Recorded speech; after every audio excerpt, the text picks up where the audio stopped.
السلام علیکم ورحمت الله وبرکاته. عزتمند مسلمانان ورونو،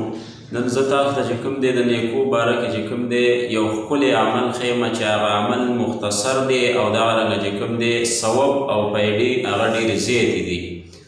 هغه عمل مختصر دی او ثواب او پیډې چې کوم دی هغه ډېرې زیاتې دي. نو هغه عمل کوم یو دی؟ پیغمبر علیه السلام فرمایي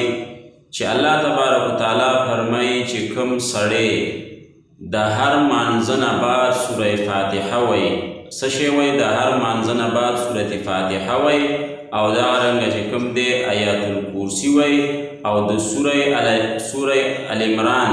2 آیاتونه، یو شهد الله انه لا اله الا هو تر اخیره پورې، او بل قل اللهم مالک الملک دا بغیر حسابه پورې. نو پیغمبر علیه السلام فرمایي چې الله وایي چې څوک د هر مانځه نه بعد سوره فاتحه وایي او دغرنګه چې کوم دی آیات الکرسي وایي او دا 2 آیاتونه د سوره العمران وایي، نو دې سړي ته چې کوم دی الله تبارک وتعالی وایي دې سړي ته به زه چې کوم دی په جنت کې ټکانه هغه ورکوم، او دا سړی به چې کوم دی زه دته به چې کوم دی هغه څه شی کوم په خپل حظیرة القدس کې به چې کوم دی دته څه شی ورکوم، ځای به ورته ورکوم، او دغرنګه چې کوم دی هره ورځ به د طرف ته چې کوم دی الله تبارک وتعالی وایي او ویې ځله به د چې کوم دی د رحمت په نظر باندې ګورم، او دغرنګه او ویې حاجتونه الله تبارک وتعالی وایي د ده به زه څه شی کوم پوره کوم به، او دته به چې کوم دی د هر حاسد او دغرنګه چې کوم دی د دشمن نه پناه ورکوم او دا په هغوی باندې څه شی کوم غالب به چې کوم دی راولم. نو ګوره عزتمندو مسلمانانو ورونو، عمل چې کوم دی ډېر مختصر دی او ثواب او پیدې چې کوم دی هغه څومره دي، څومره عمل دی، دومره عمل دی چې یو ځل چې کوم دی د هر مانځه نه بعد سوره فاتحه وایي. سوره فاتحه خو هر چاله ورځي. الحمدلله رب العالمین الرحمن الرحیم مالک یوم الدین ایاک نعبد و ایاک نستعین اهدنا الصراط المستقیم صراط الذین انعمت علیهم غیر المغضوب علیهم ولا الضالین آمین. دا سوره فاتحه شوله، آیات الکرسي وایه او د هغې نه بعد د سوره العمران چې کوم دی 2 آیاتونه شهد الله انه لا اله الا هو، او دغرنګه چې کوم دی بیا ورپسې قل اللهم مالک الملک دا آیات تر بغیر حسابه پورې. نو دا پیغمبر علیه السلام وایي چې الله تبارک وتعالی وایي چې دا څوک وایي نو دته به چې کوم دی زه په جنت کې ټکانه ورکوم او دې انسان ته به خپل حظیرة القدس کې چې کوم دی هغه ځای ورکوم، او دا انسان به چې کوم دی دې انسان ته الله تبارک وتعالی وایي چې کوم دی د دې انسان سره به زه څه کوم،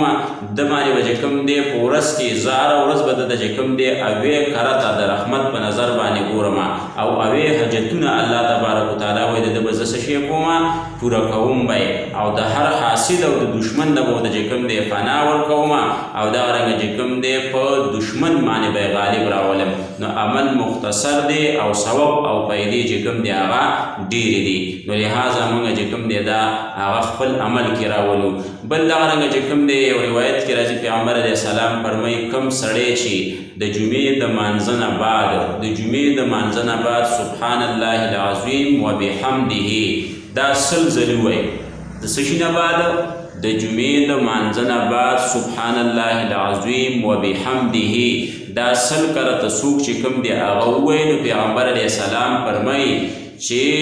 د دې په وجه باندې چې دا سړی دا 100 کرته ووایي، نو پیغمبر علیه السلام فرمایي د دې په ویلو سره الله تبارک وتعالی د دغه انسان چې کوم دی 1,00,000 ګناهونه هغه معاف کوي، او د دې انسان د مور او پلار چې کوم دی 24,000 ګناهونه هغه څه شی کوي معاف کوي. نو څومره اسانه چې کوم دی هغه وظیفه ده، او دغرنګه څومره مختصر کلمات دي. د ماسپښین مونځ دی وکړه، د جمعې مونځ دی وکړه او د هغې نه بعد کېناستلې 100 ځلې دې وویلې سبحان الله العظیم وبحمده، نو الله تبارک وتعالی د په دې باندې 1,00,000 ګناهونه معاف کوي، او 40,000 ګناهونه دي چې کوم دی الله تبارک وتعالی د مور او پلار معاف کوي. نو دا څومره چې کوم دی هغه لویه خبره ده، کلمات واړه دي او دغرنګه ثواب او اجر چې کوم دی هغه ډېر زیات دی. نو موږ او تاسو څومره ګناهګار یو، زموږ او ستاسو خو څومره ګناهونه دي. نو چې هره جمعه موږ کینو او دا چې کوم دی هغه وایي 100 ځلې، نو یو لږ ګناهونه به الله زموږ معاف کوي او 40,000 ګناهونه نو به زموږ او ستاسو د مور او پلار چې کوم دی هغه ګناه معاف کوي. لهذا دا موږ په خپل عمل کې چې کوم دی هغه څه شی کو رایولو او د دې چې کوم دی هغه موږ او تاسو دا ورد کوو. بل دا یو سړی بیمار دی، هغه چې کوم دی د بیمارۍ په حالت کې دا 40 ځلې لا اله الا انت سبحانك اني كنت من الظالمین 40 کړه چې کوم دی دا ووایي لا اله الا انت سبحانك اني كنت من الظالمین. نو وایي که دته په دې بیمارۍ کې مرګ راغی نو د دې ثواب چې کوم دی د شهید برابر ثواب به دته چې کوم دی هغه میلاویږي. او وایي که چېرته روغ شو نو الله تبارک وتعالی به چې کوم دی ټول ګناهونه معاف کړي. نو څومره هغه